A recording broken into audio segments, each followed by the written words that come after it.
specific brand name versus generic drug. It's because of different styles of practice.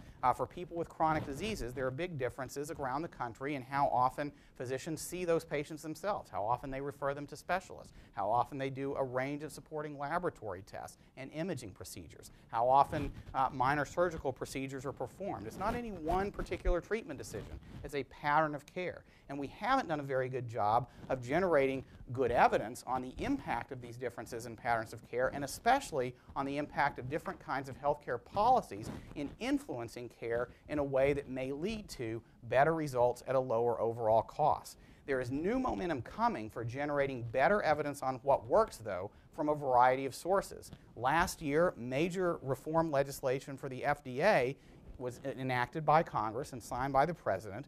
This legislation envisioned creating a new active surveillance system in this country for drug safety, so that by using data from electronic record systems on prescriptions that are filled and complications that patients have, we would have a much more automatic way than we've seen in the past of learning about adverse events that in the past have taken many years to find out about, because we haven't had this kind of system in place. There also is more support for developing evidence on what's working in actual healthcare delivery through policies like coverage with evidence development in Medicare and in private healthcare plans. So more evidence to support these good praxis decisions and these financing reforms is coming along as well.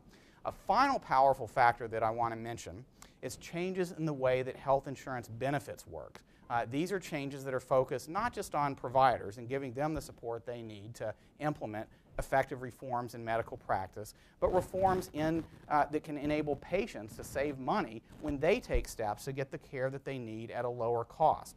And one of the things that I got to do while I was in government was implement the new Medicare Part D regulation. That came that new benefit came in while I was at CMS. And one nice thing about starting a program like that, I came to CMS just after the law was passed, was that you always want to start a job with low expectations, right? So if you'll remember, back then when the benefit was enacted, the expectation was that it wasn't going to work, that prescription drug-only insurance couldn't work, that the costs were going to be much higher than people had projected, and that no one was actually going to sign up because it was too confusing.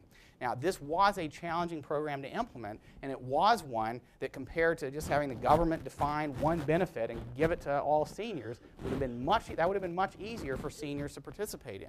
On the other hand, we had three main goals when we were implementing the program. One was to bring it in, one was to make sure that people could find out about it, so that if they wanted to sign up, they could. And at this point, there is enrollment of more than 90% of people with Medicare in prescription drug coverage. A second is to have a benefit that would